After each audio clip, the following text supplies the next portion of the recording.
How to dual boot Chrome OS with Windows. Chrome OS को Windows के साथ dual boot कैसे करें। तो स्वागत है दोस्तों एक ब्रांड न्यू वीडियो में। आज हम देखेंगे क्रोम ओएस को विंडोज के साथ कैसे ड्यूल बूट करें। अब ड्यूल बूट क्या है? ड्यूल बूट का मतलब है आपके लैपटॉप में या कंप्यूटर में विंडोज भी रहेगी और क्रोम ओएस भी रहेगा। आप एक बटन दबाएंगे, आप क्रोम ओएस में होंगे, आप एक बटन दबाएंगे, आप विंडोज में होंगे। एक पीसी में दो विंडोज या फिर ऑपरेटिंग सिस्टम होना ड्यूल बूट कहलाता है। अब क्रोम ओएस क्या है? क्रोम ओएस एक गूगल की तरफ से ऑपरेटिंग सिस्टम है जो फुल्ली एंड्रॉइड बेस्ड है। जो चीज आप एंड्रॉइड में कर सकते हैं वो आप क्रोम ओएस में भी कर सकते हैं, जैसे कि एपीके फाइल रन करना, प्ले स्टोर से मूवीज या फिर कोई ऐप डालना, प्रीमियम ऐप डालना, आप कुछ भी कर सकते हैं बिल्कुल एक फोन की तरह। पर वो एक फोन की तरह काम नहीं करता, वो लिनक्स बेस्ड है, लिनक्स उसको चलाती है। तो आज हम वही देखेंगे क्रोम ओएस को लिनक्स से ही कैसे डालें। तो लेट्स बिगिन द वीडियो।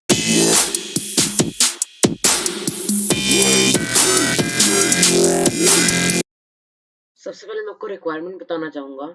आपको मिनिमम 2 GB रैम चाहिए होगी। प्रोसेसर इंटेल के लिए आपको i3 4th जनरेशन मिनिमम और प्रोसेसर AMD के लिए Ryzen 3 मिनिमम।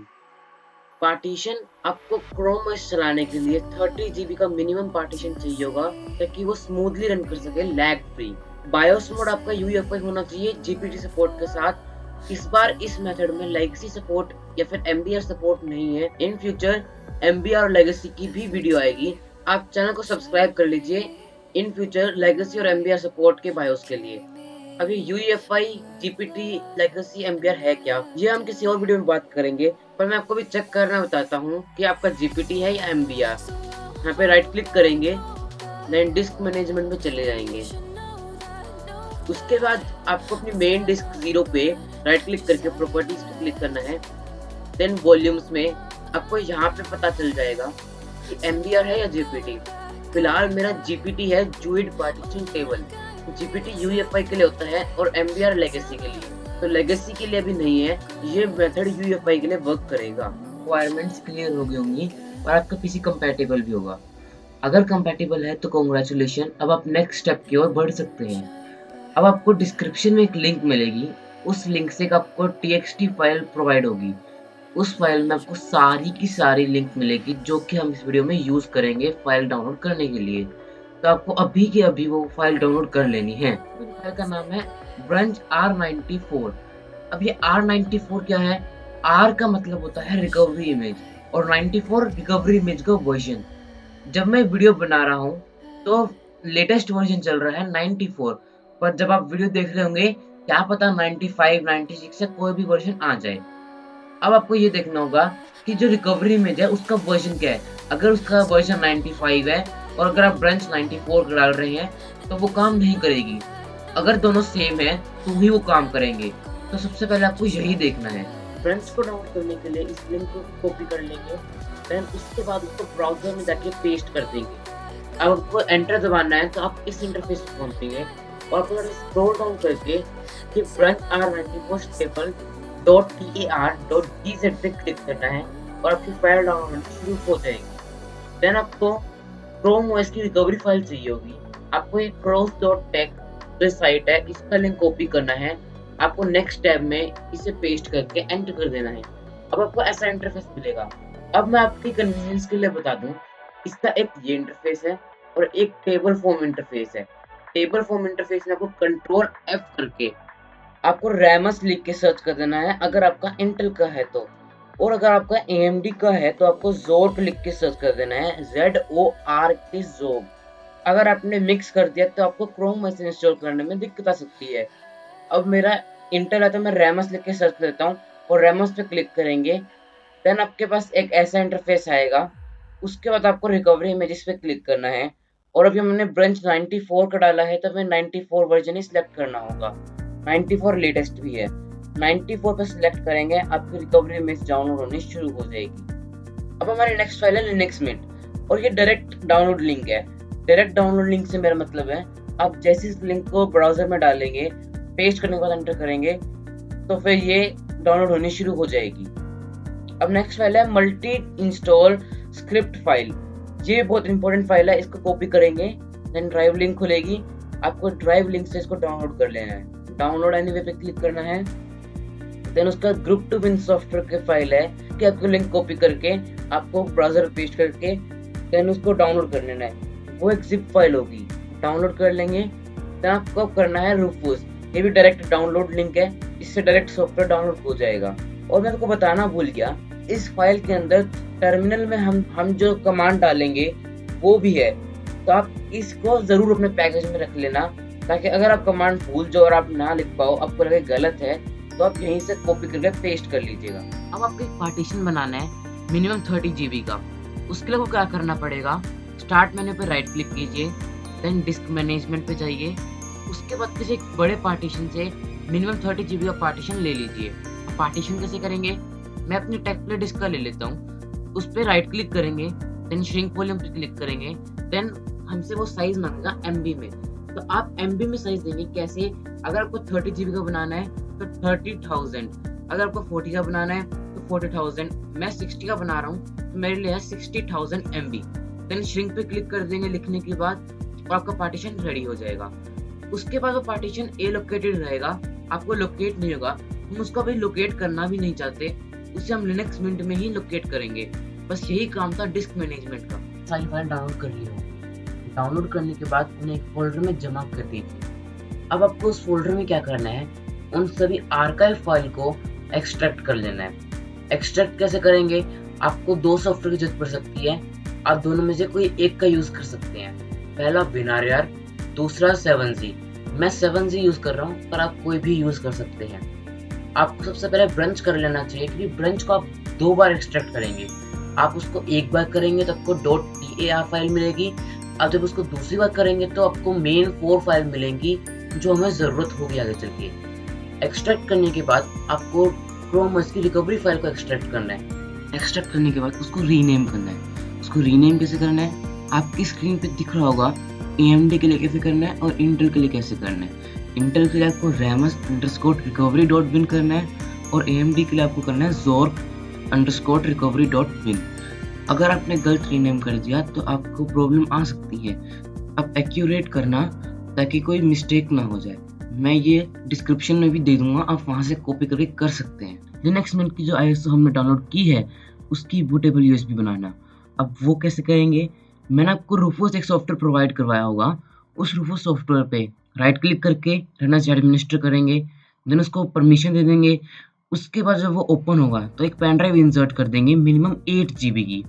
और पेन ड्राइव इंसर्ट करने के बाद आप ये देख लीजिएगा उसकी लेबलिंग क्या है, मीन्स उसका लेटर क्या है, ABC। अब मैं ऐसा क्यों कह रहा हूँ कि इस प्रोसेस में आपकी जो पेन ड्राइव है फॉर्मेट हो सकती है। आपकी गलती से गलत पेन ड्राइव फॉर्मेट हो गई, डिलीट हो सकता है, इसलिए आप पहले प्रिकॉशन लेके रखिए, लेबलिंग देख लीजिएगा। उसके बाद आपको ISO सेलेक्ट करनी है। देन उसके बाद आपको देखना है पार्टीशन स्कीम। पार्टीशन स्कीम में MBR सिलेक्ट होगा, आपको GPT कर लेना है, क्योंकि ये मेथड MBR के लिए नहीं है। और अगर आपका PC MBR है तो आप इसको मत कीजिए, आप यहीं पे रुक जाइए। उसके बाद आपको लेबलिंग दिखाएगा, आपकी मर्जी आप क्या लेबलिंग देना चाहेंगे आपकी पेन ड्राइव की। देन उसके बाद सारा डिफॉल्ट रहने देंगे, आप उसका स्टार्ट कर देंगे। ये मिनिमम 15 मिनट्स ले लेता है आपके ISO को बूटेबल USB बनाने में। उसके बाद आप इसको क्लोज कर सकते हैं।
कि यहाँ पे दोबारा से रेडी लिखा आ चुका है।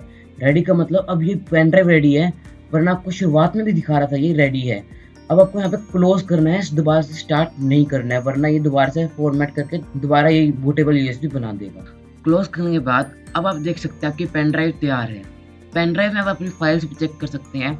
लिनक्स mint की सारी बूटेबल फाइल्स वहाँ पे पाएंगी। अब आप उस फाइल्स को डिलीट मत कीजिएगा, वरना ये पेन ड्राइव काम की नहीं रहेगी। अब आपका सारा काम खत्म हो चुका है विंडोज़ में। अब आपको बस एक टाइम सेविंग सेटिंग ऑफ करनी है, ताकि एरर ना मिले जो कि मैं आपको स्क्रीन पे दिखा रहा हूँ। आपको कंट्रोल पैनल सर्च करना है और कंट्रोल पैनल में जाके आपको पावर ऑप्शन लिखना है। पावर ऑप्शन में जाके choose what power button do, उस पर क्लिक करके change settings which are not available, उस पर क्लिक करके टर्न ऑन फास्ट स्टार्टअप को ऑफ कर देना है। फास्ट स्टार्टअप से क्या होता है कि आपका पीसी फास्ट शटडाउन होता है और फास्ट ऑन होता है, और इससे आपका पीसी लेट शटडाउन होगा और लेट स्टार्ट होगा। आपको एक बार के लिए करना ही पड़ेगा। अब आपको अपना कंप्यूटर रीस्टार्ट कर लेना है और आपको अपनी बूट की दबानी है।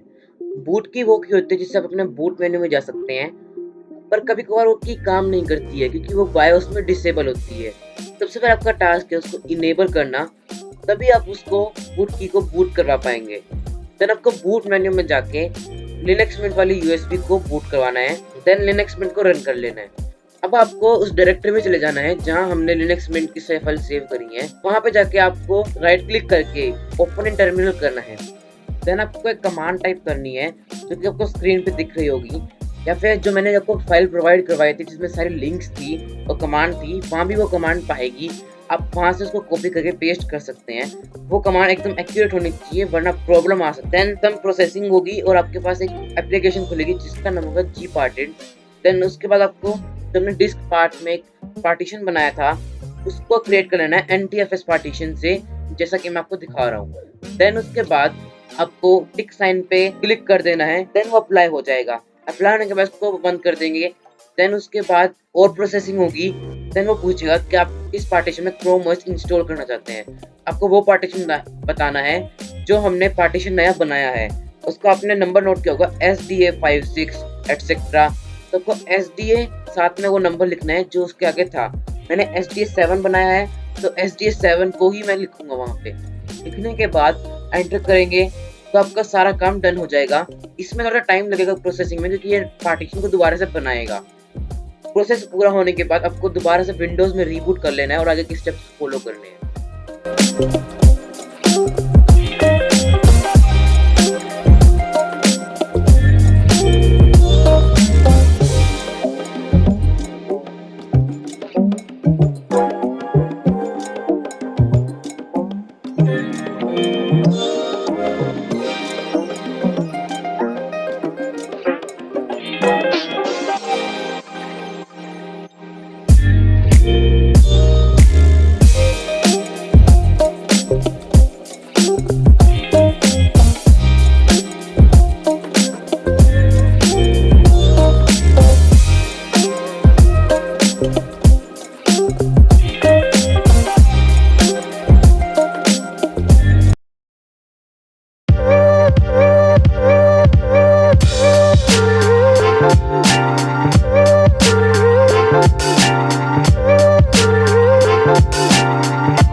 अब आप देख सकते हैं मैं इतनी सारी फाइल्स ले आया हूँ। हमारा कोड जो हमने लिया था वहां से वो भी लेके आ चुका हूँ।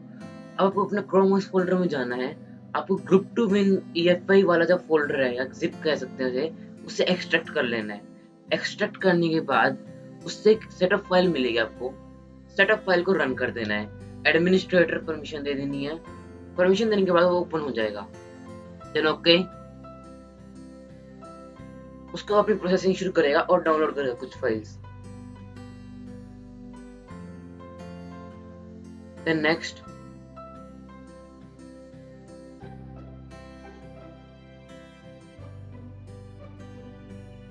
then return to setup program, then close। अब ग्रुप टू विन ओपन हो गया है। अब आपको क्लिक करना है मैनेज बूट मेन्यू पे, देन आपको ऐड न्यू एंट्री पे क्लिक करना है, देन टाइप में सब मेन्यू सेलेक्ट कर लेना है, देन नेम आप क्रोमोस या कुछ भी डाल सकते हैं, मैं क्रोमोस डाल देता हूँ। देन एडिट कस्टम कोड पे क्लिक करेंगे और जो कोड हम वहाँ से कॉपी करके लाए थे वो इसमें पेस्ट कर देंगे और आपको इस फाइल को नोटपैड या नोटपैड प्लस प्लस के साथ आप खोल सकते। मैं नोटपैड के साथ खोल लेता हूँ, कॉपी करके देन वहाँ पे पेस्ट कर देंगे, देन कंट्रोल एस करके सेव कर देंगे, then close, then okay, then apply, then okay, then apply, then okay. अब हमारा सारा काम खत्म हो चुका है। अब यहाँ से आपको अपने कंप्यूटर को ग्रुप टू विन EFI में बूट करवाना है। वो कैसे? अब यहाँ से 2 पीसी बनेंगे। पहले टाइप के पीसी में क्या होगा कि आपको डायरेक्ट ही ग्रुप टू विन EFI दिख जाएगा, पर अब दूसरे टाइप के कंप्यूटर में क्या होगा कि आपको पहले बूट मेन्यू में जाकर जहाँ से आप लिनक्स मिंट की पेन ड्राइव को बूट करवाया था वहीं पे जाके आपको ग्रुप टू विन EFI मिलेगा। तो आपको वहां जाके भी करना पड़ सकता है, तो आप वो देख लीजिएगा। बाकी यहाँ से सारा काम खत्म हो चुका है। अब आपको कंप्यूटर को रीस्टार्ट करना है, देन आपको वापस से ग्रुप टू विन में लोड करना है, देन आपको क्रोम में सेलेक्ट करके इसको स्टार्ट कर देना है।